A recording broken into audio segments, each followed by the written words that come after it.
नमस्कार। कल हमने आपको पास्ट परफेक्ट टेंस के बारे में बताया था पिछली वीडियो में। अब आज हम आपको पास्ट परफेक्ट कंटिन्यूअस टेंस के बारे में बताने जा रहे हैं। देखिए, पहचान। इस काल के हिंदी वाक्यों के अंत में रहा था, रहे थे, रही थी आदि शब्द आते हैं तथा वाक्य में कार्य के जारी रहने का समय दिया होता है। देखिए, अलग पहचान क्या है? केवल हमें यही पहचान है कि रहा था, रहे थे, रही थी है तो आपका पास्ट का कंटिन्यूअस होगा।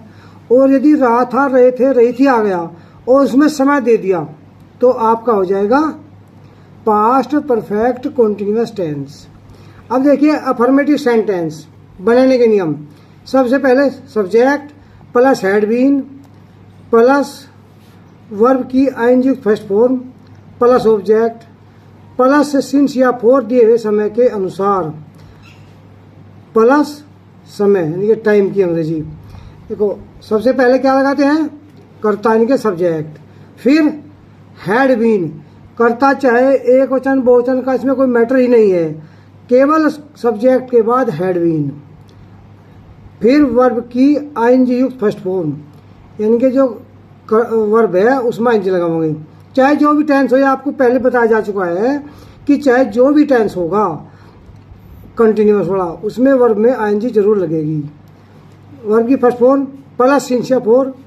यदि समय निश्चित है तो सिंस, अनिश्चित है तो फोर, और प्लस दिए हुए समय की अंग्रेजी। अब एग्जाम्पल देखिए, लड़के सुबह से खेल रहे थे। The boys had been playing since morning. Subject क्या है इसमें? लड़के, द बॉयज। वर्ब क्या आएगी? हेल्पिंग वर्ब हैड बीन, और मेन वर्ब खेलना प्लेइंग।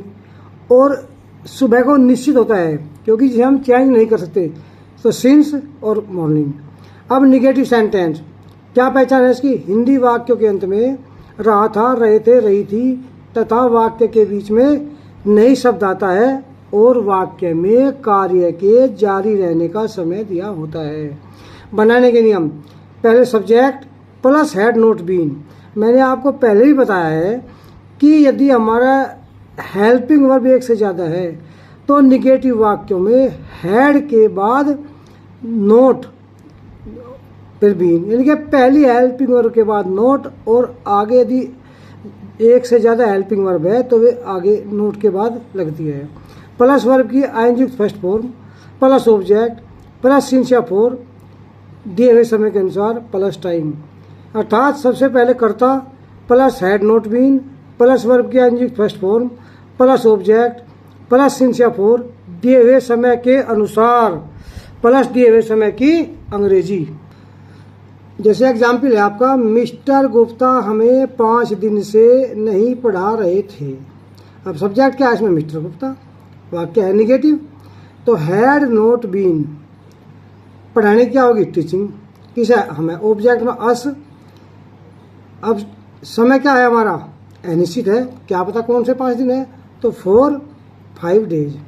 अब इंट्रोगेटिव सेंटेंस पहचान क्या है? इस काल के हिंदी वाक्यों के अंत में रहा था, रहे थे, रही थी आदि शब्द आते हैं तथा वाक्यों के शुरू में या बीच में प्रश्नवाचक शब्द जैसे क्या, कब, कहाँ, क्यों, कैसे आदि आते हैं। अब आपके हैं बनाने के नियम। यदि प्रश्नवाचक शब्द क्या वाक्य के शुरू में है तो उसकी अंग्रेजी वाट नहीं लगाते, बल्कि सबसे पहले had plus subject plus been.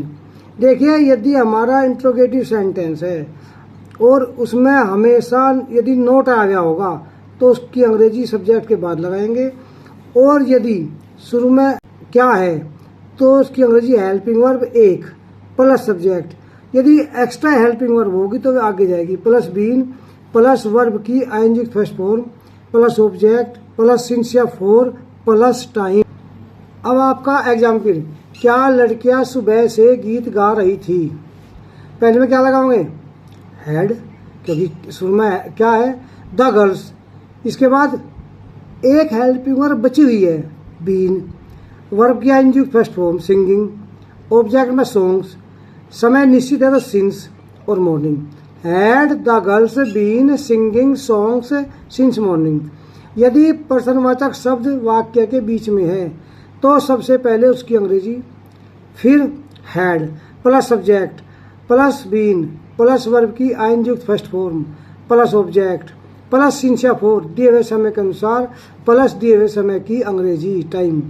अर्थात देखो बच्चे, एग्जाम्पल आ गया आपका, बच्चे 10 मिनट से शोर क्यों मचा रहे थे, तो पहले क्यों की लगाओगे वाई, फिर had helping verb, the children, फिर बीन बढ़ेगा, मेकिंग ए नॉइज शोर मचाने की होती है मेकिंग ए नॉइज।